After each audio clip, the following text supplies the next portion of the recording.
seems to me just very over the top, this, and coming at the end of a very successful week in South Africa where they're actually getting all the positive press they haven't been getting for the last few months. I don't get the timing of this. I agree with you on the timing. I think there is a big issue there, and I suspect it's because potentially it might have been coming out and it was something they had to actually have to release, because it is a strange timing, Piers, totally. However, I think the sentiment is really important, and they wanted to stop this, the negativity and this kind of, like, witch hunt around her and the family. And remember, she's suing for copyright. She's not suing against her or defamation of character. It's about a copyright. Well, it does extend into privacy and everything else, and it does raise this wider point of how public a figure Meghan Markle is, and Prince Harry, for that matter. They are, you know, they're living in a home, let's not forget, it's been refurbished, cost them millions to the taxpayer. They're not private people, they're public people in that sense. I've never met her. I'm a big fan of her. I think that she's done a lot to raise awareness of incredible issues, and they've had a very successful tour.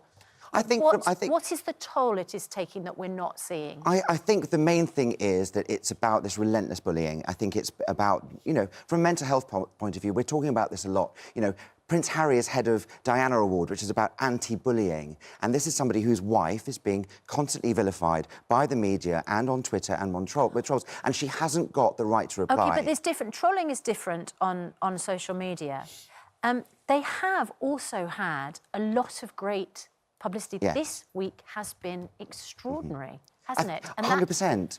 I think the issue is that I totally agree with you, they issued this at the wrong time. But I think the main thing is that she has this, you know, she is being bullied, you know that. You know what, Piers, you get angry with her. I take exception to the bullying thing. I think she's been rightly praised and criticised depending on her behaviour. Some of the behaviour in the last few months of the pair of them has been rankly hypocritical and, frankly, undeserving of royal status, and they've deserved the criticism, in my opinion. Now, Kelvin Mackenzie, you ran The Sun through, you know, a lot of very tumultuous periods for the royal family, as indeed I did with the Mirror. You know, I don't see, when Harry compared this to Diana, I don't see Meghan Markle as being anywhere near the level of fame of Princess Diana. But on a wider point, if you look at the two most popular royals ever, you'd probably say it would be the Queen and the Queen Mother, neither of whom ever engaged in this kind of war with the media. They didn't ever complain or explain, really, about anything, and they were beloved. Is it a mistake to engage war like this with the press? Yeah, this is a massive error, and it goes to show, I think, a basic misunderstanding of both Harry and Meghan about where they are in the world, right?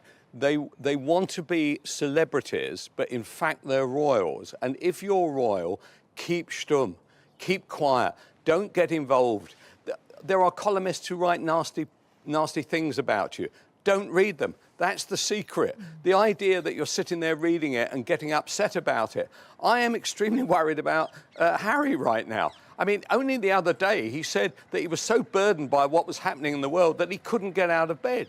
Then you get this kind of statement come out. Then they hire lawyers like Shillings. I mean, Shillings, after all, their main client list exists of Premiership footballers trying to stop getting in the papers that they rogered some woman at number 28. I think they are really have created an amount of pressure on themselves, which is ridiculous. They have a role in our society. We pay lots of money. The other day, they paid $2.4 million to have this cottage turned into a mansion. Actually, I could do with $2.4 million myself. Kelvin, with are they generating scrutiny. that pressure on themselves, with them or comes, are they let me finish. reflecting the pressure that's on them?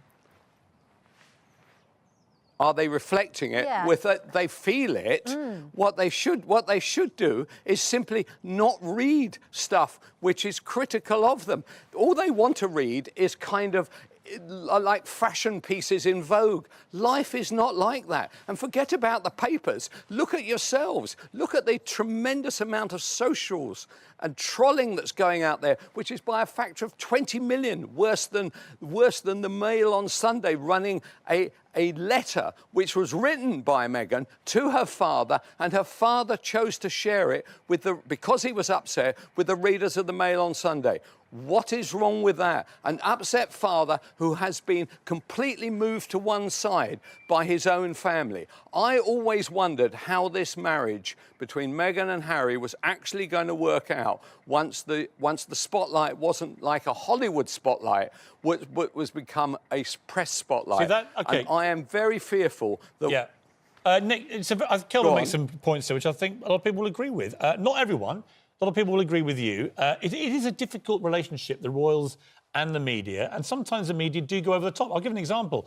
I thought when William sued over paparazzi taking topless pictures on a private place of Kate, I totally agreed with that, and I was glad they won that. On this, there'll be a battle over copyright, but fundamentally, it's a battle between Meghan and her father. Yes. Her father was furious about her basically semi-authorising this People magazine piece in America, which criticised him.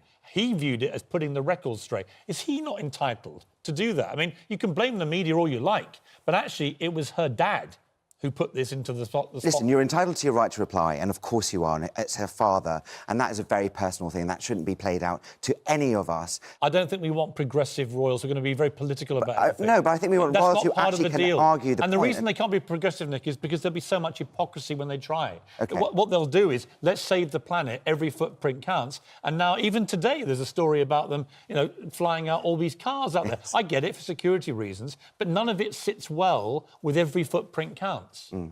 I think I agree with you there, but I do think they have a right to reply. I think Harry's done something. He defended his wife. He loves his wife. He wants to do something that doesn't reflect what happened to his mother, as we all know, and he used that in a very strong way because from a PR point of view, every single person remembers that day about Diana, and he's done that because he wants to make a point. Yeah. OK, it's an interesting debate. Kelvin and Nick, thanks very much indeed. It just seems such a shame, doesn't it? Because they'd had such a terrific trip.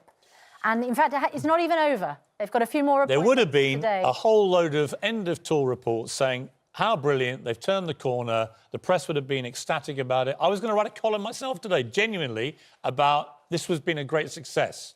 And I'm not a massive fan, as people may know.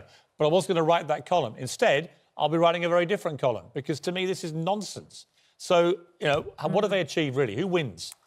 Just take the Queen's leaf on these things.